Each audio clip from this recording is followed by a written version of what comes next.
For now, we are going to learn how to divide radicals of the same order. It means to say, magkaparehas ang kanilang mga index.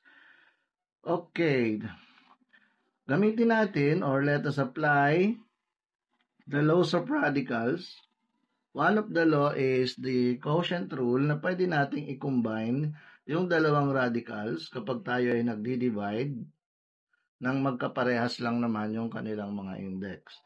Combine natin sa loob lang ng isang radical. So, magiging ganyan ang itsura. Now, next is apply the simplifying radical expression by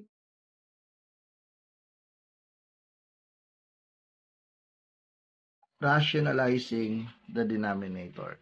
Ayan. Bakit nagkaganyan? We are now rationalizing the denominator.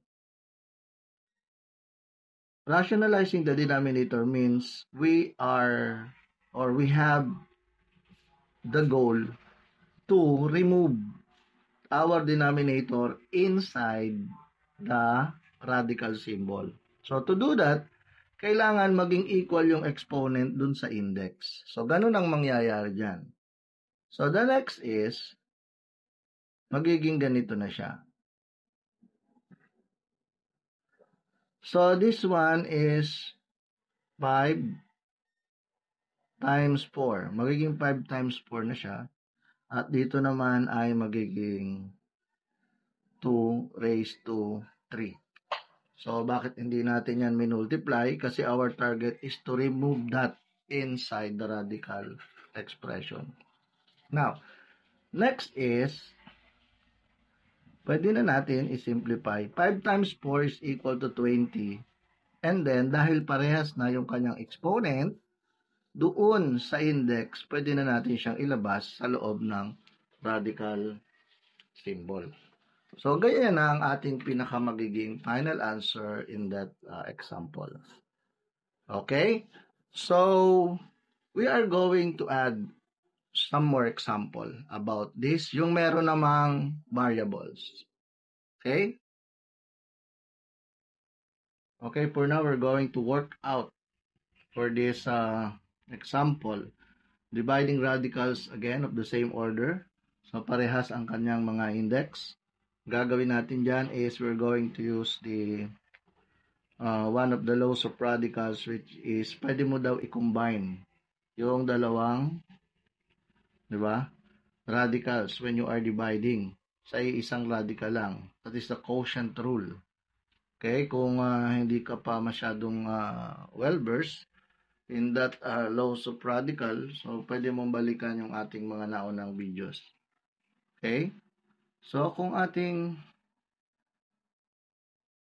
susundin yon, pwede natin silang i-combine lang sa isang radical. So, magiging 2x raised to 6. And then, eto ngayon ay 2 raised to 2 and then x. Bakit natin ginawang ganyan? Because we are now going to apply the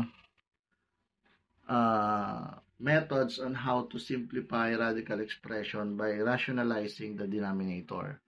Ayun, balikan din natin yung video natin na yun kung medyo hindi pa naiintindihan.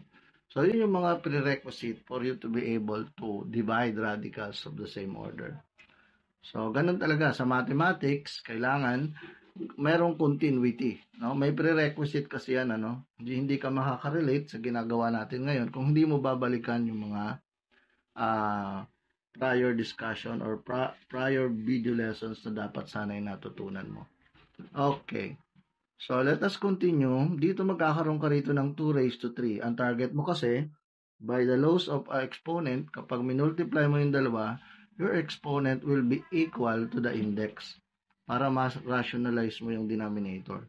So, dito naman magkakaroon ka ng x raised to 4. Ayan. Magiging 5 yan mamaya. Then, 2 raised to 3, x raised to 4. So, ganun din sa taas ang ipang multiply mo. Okay? So, next thing to do. Okay? So, gawa ka ulit para makita natin. Okay. So, pwede mo na ngayong i-multiply numerator to numerator, denominator to denominator. Ayan. So, it becomes 2 raised to 4 then x raised to 10. By the laws of exponent, just add the exponent of the same base. Yun ang ginagawa natin dyan, ano? So, balikan nyo yung laws of exponent kung medyo hindi tayo maka-relate dyan.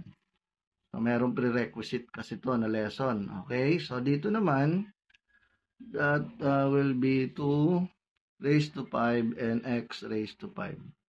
Ayan na. So, ganyan na siya ang itsura niya. So, ngayon, let us continue. Nandito na tayo sa punto na to. So, gawa tayo ngayon ng... So, ito yung magiging 16 and then x raised to 10. Ayan.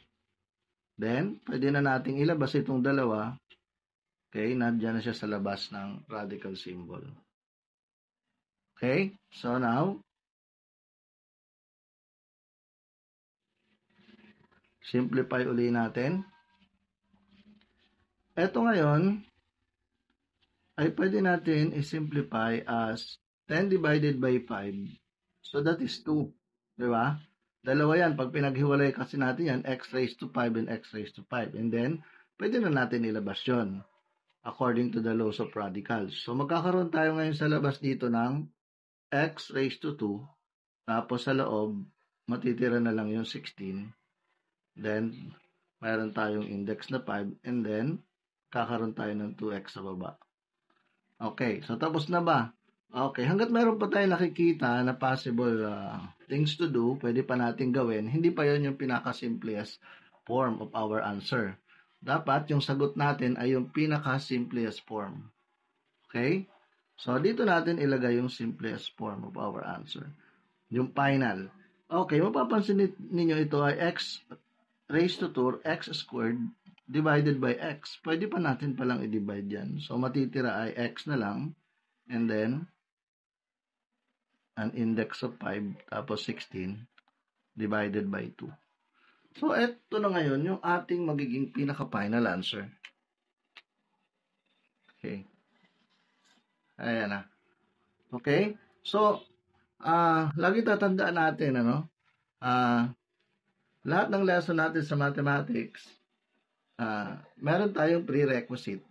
Kung hindi mo siya masyado naintindihan, it means to say, merong mga part of basic lessons or prior lessons na baka wala ka pang skills. So, wag kang magtaka kung bakit hindi mo maintindihan. Kasi baka, merong mga prior lessons na hindi mo pa siya naintindihan or wala ka pang skills. Just like, for instance, paano kung hindi ka pa marunong mag-multiply o you don't know the concept of multiplication, paano ka makarelate? And then, hindi mo pa alam yung laws of exponent. So, yun yung mga prerequisite dito. No? Kaya huwag kang magtaka kung nahihirapan ka. So, ibig sabihin nun, balikan natin at pagsanayan yung mga bagay na hindi pa natin alam prior to this lesson. Yung mga prerequisite lesson.